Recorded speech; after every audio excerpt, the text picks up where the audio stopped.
বেগুনাহ মাসুম। মৌলানা সাদ সাহেব বলছেন নবী গুনাহ করেন।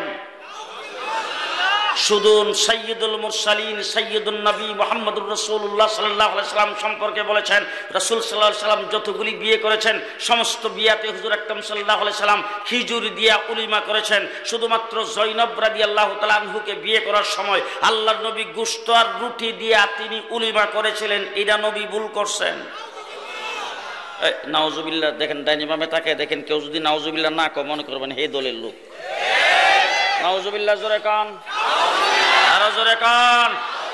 হযরতে মূসা আলাইহিস সালাম কালিমুল্লাহ তাওরীত কিতাব আনার জন্য গিয়েছেন, আল্লাহ পাকের সঙ্গে কথাবার্তা বলতেছেন। মূসা আলাইহিস সালামকে আল্লাহ পাক 30 দিনের জন্য রাখছিলেন, 30 দিন থাকার জন্য নিয়ত করে গেছিলেন। আল্লাহ তাবারক ওয়া তাআলার হুকুমে মূসা আলাইহিস সালাম আরো 10 দিন বেশি সেখানে রয়েছেন। হযরতে মূসা আলাইহিস সালাম সম্পর্কে মাওলানা সাদ বলছে 10 দিন বেশি সেখানে থাকছেন।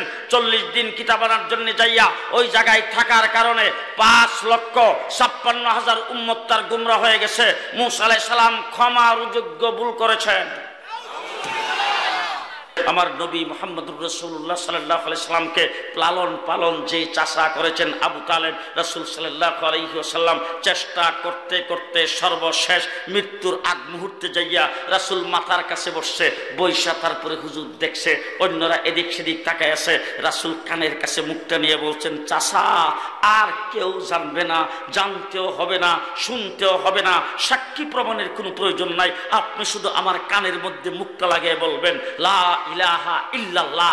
এইটুক যদি আমার কানের মধ্যে মুখটা লাগিয়ে বলেন আমি শুধু শুনবো, হাসরের ময়দানে যাইয়া আল্লাহর দরবারে সুপারিশ করে আমি আপনাকে জান্নাতে নিয়ে যাব। এইটুক পর্যন্ত চাচা কবুল করে নাই। এবার আপনাদেরকে জিজ্ঞেস করতে চাই, হেদায়েতের মালিক কে? হেদায়েতের মালিক কে? কোরআন শরীফের ভিতরে আল্লাহ পাক পরিষ্কার বলেছেন, ইন্নাকা লা তাহদি মান আহবাবতা ওয়ালাকিন্নাল্লাহ ইয়াহদি মান ইয়াশা। হেদায়েতের মালিক হলো আল্লাহ। মাওলানা সাদ বলছেন আল্লাহ হেদায়েতের মালিক না। বলতে চাই যত কোরআন শরীফের তাফসীর আছে সমস্ত তাফসীরে উলামায়ে কেরাম এখানে আছে। আলিফ লাম মিম, যত কোরআন শরীফের তাফসীর আছে সমস্ত তাফসীরের মধ্যে তাফসীরের কিতাবে লেখছে আল্লাহু আলাম। এর অর্থ কি? আল্লাহ ভালো জানেন। কে জানেন? আল্লাহ জানেন। কিন্তু রাসূল সাল্লাল্লাহু আলাইহি ওয়াসাল্লাম হাদিসের মধ্যে বলছে, ও আমার উম্মতেরা তোমরা মনে করতে পারো এক অক্ষরে 10টা নেই, তবে আলিফ লাম মিম 3টে অক্ষর যেহেতু একসাথে টান দিয়ে পড়তে হয় এই জন্য তোমরা মনে করতে পারো এখানে বোধহয় 3 অক্ষর মিলাই এক অক্ষর। আসলে 3 অক্ষর মিলাই এক অক্ষর না। আলিফ হারফুন, লাম হারফুন, মিম হারফুন। আলিফ একটা হরফ, লাম একটা হরফ, মিম একটা হরফ। 3 অক্ষর যদি কোনো ব্যক্তি একসাথে টান দিয়ে পড়ে 30টা নেক। রাসূল সাল্লাল্লাহু আলাইহি সাল্লাম বলেন যেইভাবেই পড়ো এক অক্ষরে পড়লে 30টা নেক, 10টা নেক, 3 অক্ষর পড়লে 30টা নেক। আর মাওলানা সাদ বলে কোরআন শরীফ না বুঝা পড়লে কবিরা গুনাহ। আর একটা কথা মনে হয়েছিল, বিরক্ত হয়ে গেছে বলবো? আচ্ছা আপনাদের কিছু কথা কিন্তু আপনাদের দিয়ে বলাবো, আর কিছু আমি নিজে বলবো, কারণ ওই যে 2 বছর থেকে এসেছি সব কথা আমি এখন আর কই না। কেন কই না? যদি আবার ধরা পড়ি আপনাদের সুদ্ধা, এই জন্য কিছু আপনাদের দিয়ে বলাই। আচ্ছা একটা কথা প্রশ্নের জবাব দেন তো, আপনারা যদি জানা থাকে তাহলে বলবেন, নবী যে আল্লাহ দুনিয়াতে পাঠাইছে এরা গুনাহগার না বেগুনাহ মাসুম? বলেন বলেন বলেন। জি। এবারে কোরআনে কারিমে আল্লাহ পাক পরিষ্কার ভাষায় ঘোষণা করেছেন কোন গুনাহগারকে আল্লাহ নবুয়ত দেয় নাই।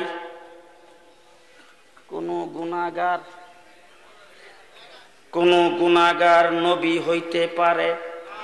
কোন গুনাহগারকে আল্লাহ নবুয়ত বলেন বলেন, কোন গুনাহগারকে আল্লাহ নবুয়ত দেয় নাই। নবী গুনাহ করতে পারে না, নবীর দ্বারা গুনাহ হয় না।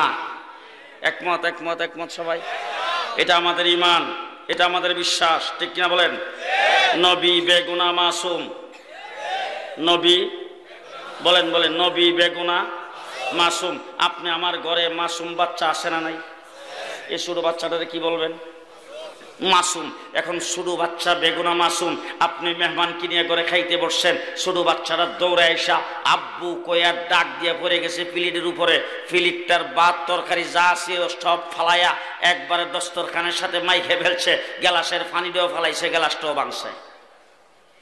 এখন এই বাচ্চারা দূরে তো মায়ের শুরু করবেন, যে মায়ের শুরু করবেন না, বাচ্চারা দূরে টান্দা আগে কুলে নিবেন, কুলে নিয়ে দেখবেন হে ব্যথা পাইছে কিনা। এরপরে যদি মেহমান যে আছে হে করবো এই বাচ্চা মানুষ বুঝে নেই বুঝে নেই বুঝে নেই বুঝে নেই, ঠিক কিনা বলেন? তাহলে আপনার ঘরে ছোট্ট বাচ্চা বেগুনা মাসুম, সে যদি কোনো অন্যায় করে সেটা অন্যায় হয় না, সে তার দ্বারা গুনাহ হয় না, তার দ্বারা অন্যায় হয় না। নবীও বেগুনা মাসুম, তার দ্বারা কোনো অন্যায় হয় না। 2 নম্বর আসেন, একটা প্রশ্ন করতে পারেন, মুহাম্মদুর রাসূলুল্লাহ সাল্লাল্লাহু আলাইহি ওয়াসাল্লাম সর্বশেষ নবী, সর্বপ্রথম নবী। হযরতে আদম আলাইহিস সালাতু ওয়াস সালাম, তাকে আল্লাহ পাক বানায়া সর্বপ্রথম জান্নাতে রাখছিল। জান্নাতের ভিতরে আল্লাহ তাবারক ওয়া তাআলা কোরআন শরীফের মধ্যে নকল করেছেন, আল্লাহ তাকে বলছিল লা তাকরাবা হাযিহিশ শাজারা ফাতাকুনা মিনাজ জালিমিন, এই গাছের কিনারেও যায়ও না, ফল খাওয়া তো দূরের কথা। হযরতে আদম আলাইহিস সালাম গাছের কিনারেও গেছে, ফলও খাইছে। তাহলে আদম আলাইহিস সালাম এই তো ভুল করছেন, গুনাহ করছেন, না হইলে আদম আলাইহিস সালাম ফল গাছের কিনারে গেল কেন, ফল খাইলো কেন? এই কথাটা যদি আপনি বলেন, আমি আপনাকে প্রশ্ন করতে চাই, উলামায়ে কেরামের এখানে আছে গুনাহ এবং নেক, এই দুইটার জায়গা কি জান্নাত না দুনিয়া? বলেন বলেন বলেন। কোন ভালো কাজ যদি করেন তাইলে নেক হবে, কোন খারাপ কাজ করলে গুনাহ হবে। এটার জায়গা কি দুনিয়া না জান্নাত? জি, দুনিয়া না জান্নাত? জান্নাতের মধ্যে গুনাহও নাই, নেকও নাই, গুনাহও নাই, নেকও নাই। তাহলে দুনিয়ার মধ্যে গুনাহও আছে, নেকও আছে। এবার জিজ্ঞেস করতে চাই, আদম আলাইহিস সালাম যে গন্ধম খাইছিল, গাছের কিনারে গেছিল, এটা কি ঢাকায় বৈশা না সোনারগাঁও বৈশা? কোন জায়গায়? এবার আপনারা বলেন তো, আদম আলাইহিস সালাম গুনাহ করছে? জান্নাতে কোনো গুনাহ আছে? তাইলে আদম আলাইহিস সালাম গুনাহ করেছেন? নবী বেগুনাহ মাসুম। মৌলানা সাদ সাহেব বলছেন নবী গুনাহ করেন। শুধু সাইয়্যিদুল মুরসালিন সাইয়্যিদুন নবী মুহাম্মদুর রাসূলুল্লাহ সাল্লাল্লাহু আলাইহি ওয়াসাল্লাম সম্পর্কে বলেছেন, রাসূল সাল্লাল্লাহু আলাইহি ওয়াসাল্লাম যতগুলি বিয়ে করেছেন সমস্ত বিয়াতে হুজুর আকরাম সাল্লাল্লাহু আলাইহি ওয়াসাল্লাম খিজুর দিয়া উলিমা করেছেন। শুধুমাত্র জয়নব রাদিয়াল্লাহু তাআলা আনহুকে বিয়ে করার সময় আল্লাহর নবী গোশত আর রুটি দিয়া তিনি উলিমা করেছিলেন। এটা নবী ভুল করছেন? নাউজুবিল্লাহ। দেখেন ডাইনি বামে তাকে দেখেন, কেউ যদি নাউজুবিল্লাহ না কয় মনে করবেন হে দলের লোক। নাউজুবিল্লাহ জোরে কান, আরো জোরে কান। হযরতে মূসা আলাইহিস সালাম কালিমুল্লাহ তাওরীত কিতাব আনার জন্য গিয়েছেন, আল্লাহ পাকের সঙ্গে কথাবার্তা বলতেছেন। মূসা আলাইহিস সালামকে আল্লাহ পাক 30 দিনের জন্য ডাকছিলেন, 30 দিন থাকার জন্য নিয়ত করে গেছিলেন। আল্লাহ তাবারক ওয়া তাআলার হুকুমে মূসা আলাইহিস সালাম আরো 10 দিন বেশি সেখানে রয়েছেন। হযরতে মূসা আলাইহিস সালাম সম্পর্কে মাওলানা সাদ বলছে 10 দিন বেশি সেখানে থাকছেন।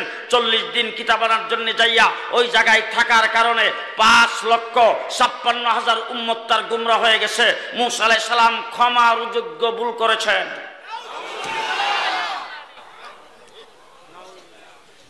কি ঘটনা? মুহাম্মদুর রাসূলুল্লাহ, কথা সংক্ষেপে বলতেছি, বিস্তারিত বলার সময় নাই। মুহাম্মদুর রাসূলুল্লাহ সাল্লাল্লাহু আলাইহি ওয়াসাল্লামকে হযরতে আবু হুরায়রা বলছেন, হুজুর আমার মা মুশরিকা, একটু দোয়া করেন আমার মা যেন আল্লাহ হেদায়েত করে। আল্লাহর নবী হাত উঠায় রাস্তার কিনারে দাঁড়ায় দোয়া করেছেন, আল্লাহ আবু হুরায়রার মাকে হেদায়েত করো। আবু হুরায়রা দৃশ্যের দৌড় যখন দিছে তখন লোকজন তার জামা কাপড়ের মধ্যে টাইনা ধরছে, ধরে বলছে কোথায় যাও? বলে সারো দেখি আল্লাহর নবী যে দোয়া করছেন, দোয়াটা আমার বাড়িতে আগে পৌঁছে না আমি আমার বাড়িতে আগে পৌঁছে, সেটা আমি একটু দেখতে চাই। দৌড়ায় যাইয়া দেখে দোয়া মানে সে বাড়িতে যাইয়া পৌঁছবার আগে দোয়া পৌঁছে গেছে, আবু হুরায়রার মা হেদায়েত হয়ে গেছে। রাসূলুল্লাহ সাল্লাল্লাহু আলাইহি ওয়াসাল্লাম দারে আরকামে বসে দোয়া করেছেন। হযরত ওমর ইবনুল খাত্তাবকে আল্লাহ হেদায়েত করায়া মুসলমান বানায়া ইমানদার বানায়া আল্লাহর নবীর দরবারে প্রেরণ করে দিয়েছেন। ইয়ামান থেকে হযরতে আবু হুরায়রাকে আল্লাহ পাক প্রেরণ করে দিয়েছেন। হাবশা থেকে হযরতে বেলালকে আল্লাহ পাক প্রেরণ করে দিয়েছেন। পারস্য থেকে সালমানকে আল্লাহ পাক প্রেরণ করে দিয়েছেন। কিন্তু আল্লাহর নবীর আপন চাচা যিনি রাসূলকে গোসল করেছেন, জীবনে কতবার তার ঠিক নাই, হুজুরকে খানা খাওয়াইছেন, হুজুরকে নাস্তা খাওয়াইছেন, হুজুরকে মাথায় হাত দিয়ে আদর করেছেন, আঙ্গুলে ধরে ধরে হাঁটাইছেন, হুজুরকে কুলি নিয়েছেন, হুজুরকে ঘুম পাড়াইছেন। আমার নবী মুহাম্মদুর রাসূলুল্লাহ সাল্লাল্লাহু আলাইহি ওয়াসাল্লামকে লালন পালন যে চাচা করেছেন আবু তালেব, রাসূল সাল্লাল্লাহু আলাইহি ওয়াসাল্লাম চেষ্টা করতে করতে সর্বশেষ মৃত্যুর আগ মুহূর্তে যাইয়া রাসূল মাথার কাছে বসছে, বৈশা তারপরে হুজুর দেখছে, অন্যরা এদিক সেদিক তাকায় আছে। রাসূল কানের কাছে মুখটা নিয়ে বলছেন, চাচা আর কেউ জানবে না, জানতেও হবে না, শুনতেও হবে না, সাক্ষী প্রমাণের কোনো প্রয়োজন নাই। আপনি শুধু আমার কানের মধ্যে মুখটা লাগিয়ে বলবেন লা ইলাহা ইল্লাল্লাহ, এইটুক যদি আমার কানের মধ্যে মুখটা লাগিয়ে বলেন, আমি শুধু শুনবো। হাসরের ময়দানে যাইয়া আল্লাহর দরবারে সুপারিশ করে আমি আপনাকে জান্নাতে নিয়ে যাব। এইটুক পর্যন্ত চাচা কবুল করে নাই। এবার আপনাদেরকে জিজ্ঞেস করতে চাই, হেদায়েতের মালিক কে? হেদায়েতের মালিক কে? কোরআন শরীফের ভিতরে আল্লাহ পাক পরিষ্কার বলেছেন, ইন্নাকা লা তাহদি মান আহবাবতা ওয়ালাকিন্নাল্লাহ ইয়াহদি মান ইয়াশা। হেদায়েতের মালিক হলো আল্লাহ। মাওলানা সাদ বলছেন আল্লাহ হেদায়েতের মালিক না। যদি আল্লাহ পাক হেদায়েতের মালিক হইতেন তাইলে আল্লাহ নবী পাঠাইতেন না। আমি জিজ্ঞেস করতে চাই, এখন আপনারা এখানে যারা এসেছেন, আপনাদের এই মাদ্রাসার কি নাম? না লাদরচর মাদ্রাসা। আচ্ছা, এই লাদরচর মাদ্রাসার মধ্যে আপনাদের এখানে কেউ খতম পড়াইবার জন্য আসে না তো? কোরআন শরীফ খতম, বাবা মারা গেছে, মা মারা গেছে, আপনাদের মাদ্রাসা এসে বলে হুজুর আমার মাদ্রাসার রশিদ কেটে আমাদের টাকাটা হুজুর রাখেন, এই মাদ্রাসার হুজুরের টাকাটা দিলাম, আমার বাবার নামে এক খতম কোরআন শরীফ ইসালে সওয়াব। বাবা আমার মাদ্রাসায় তো যায়, আপনার মাদ্রাসায় যায় না?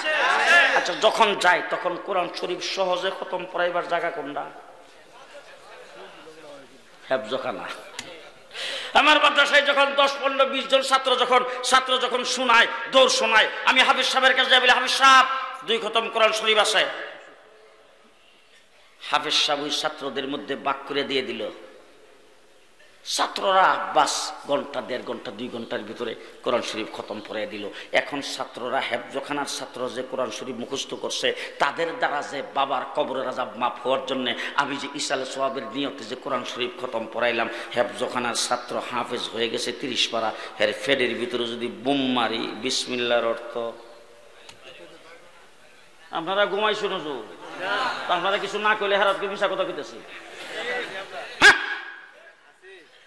এর ভিতরে বুম মারলে বিসমিল্লাহ অর্থ পারিব? কথা বলেন। 2 নম্বর কথা বলতে চাই, যত কোরআন শরীফের তাফসীর আছে সমস্ত তাফসীরে উলামায়ে কেরাম এখানে আছে। আলিফ লাম মিম, যত কোরআন শরীফের তাফসীর আছে সমস্ত তাফসীরের মধ্যে তাফসীরের কিতাবে লেখছে আল্লাহু আলাম। এর অর্থ কি? আল্লাহ ভালো জানেন। কে জানেন?